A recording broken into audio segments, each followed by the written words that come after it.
In marriage, the least necessary quality for women is being virtuous and submissive. On the eve of International Women's Day, a survey on women's perceptions of themselves and their roles in family and career was released online in 2023.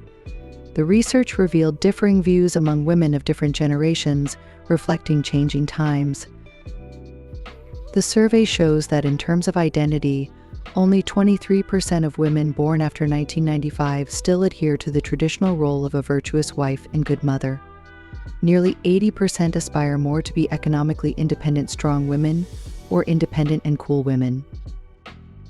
This reminds me of a recent news story where a male netizen complained after mentioning to his blind date that he preferred gentle and virtuous warm girls. The blind date immediately got upset.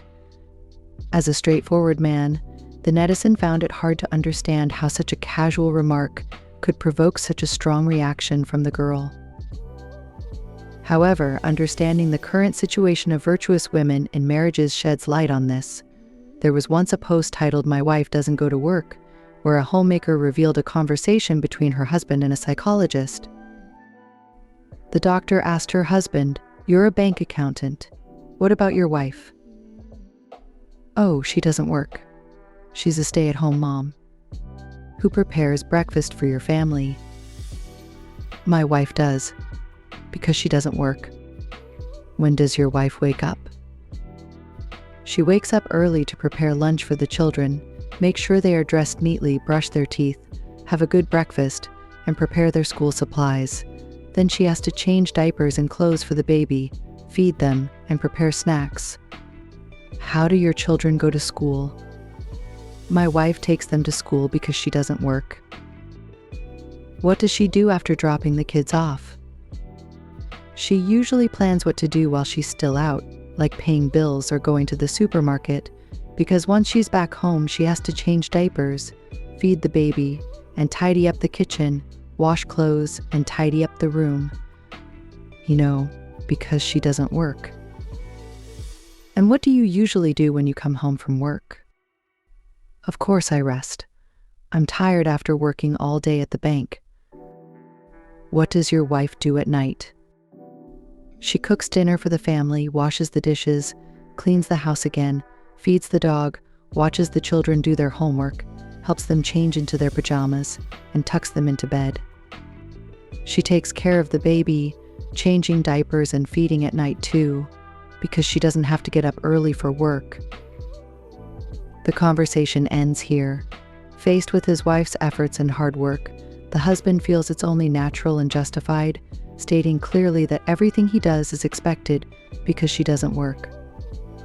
But he never considers that while he works 8 hours a day at the bank, his wife's workday could be 18 hours or more. This virtuous wife, through her sacrifices, earns not love and care but criticism and complaint. The famous Han Hong once said, "Being virtuous is a woman's biggest flaw, and all misfortunes are caused by virtue." Once labeled as virtuous, it means becoming a human cooking machine, a human dishwasher, a human robot sweeping the floor, a free nanny working all year round. Virtue is like a great mountain pressing on a woman's frail back, crushing her beautiful face and breaking her youthful dreams. She is like a thoughtless robot, only able to hope that her husband's love can energize her to move forward. But more often than not, instead of respect and pity from her husband, what she gets is complaints and even abandonment.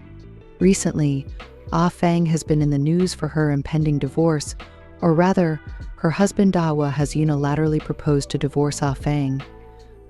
Ah Fang is desperately trying to hold on.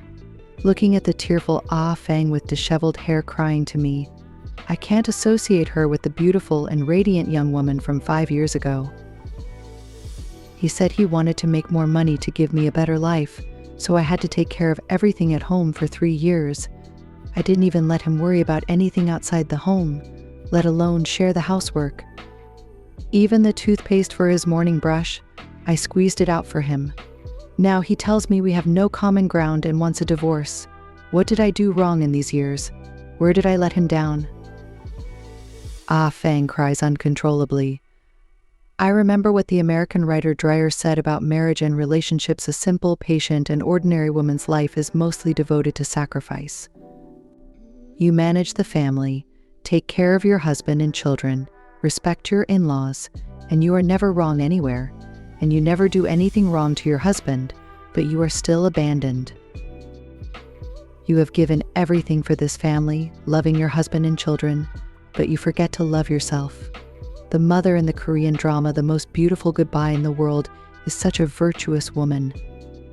She cares about her husband's work and daily life, takes care of her mother-in-law, who suffers from dementia, cares about her son's studies and daughter's work, and shoulders the heavy burden of the family alone, tirelessly working for the family. Countless times, she planned to save money with her girlfriends to travel, but she used the money to subsidize the family expenses every time. She sacrifices for this family without complaint, but no one ever asks her if she's doing well, or even knows she has cancer. In the marriages of these virtuous women, the protagonist is always the husband and the children, never themselves. Once labeled as virtuous in marriage, a woman will develop a sacrificial and dedicational personality, and the most terrible thing about this personality is that once you're deep in it, you can't get out. Finally, you lose yourself. You are moved by your sacrifice and dedication to die for the sake of the other, but your husband is likely to think of you as hypocritical. So in today's diverse society, if a woman still insists on positioning herself as a virtuous wife and good mother, fantasizing about obtaining happiness through dedication and forbearance, she is really naive. The British writer Lawrence once said, "As a woman, even if she is charming and virtuous in front of men, she should still be independent, free, and graceful when she turns around." It seems that the women around the weak, virtuous women are always big babies, and the independent and self-sufficient women are more attractive to mature and outstanding men. So I'm glad to see in the survey data released by the League, there are more and more men and show more tolerant of family and business perspectives. They said they were willing to support their wife's business and rising family, and they were willing to pick up the pot and shovel back home.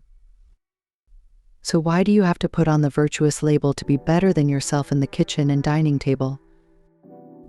Just as Frances McDormand said, "You are a woman, you love your children and your lover, but there is no reason to stop you from doing yourself." If you enjoyed it, please share it. Every like or share is our greatest motivation. I hope you have new insights every day, and remember, you are never alone here.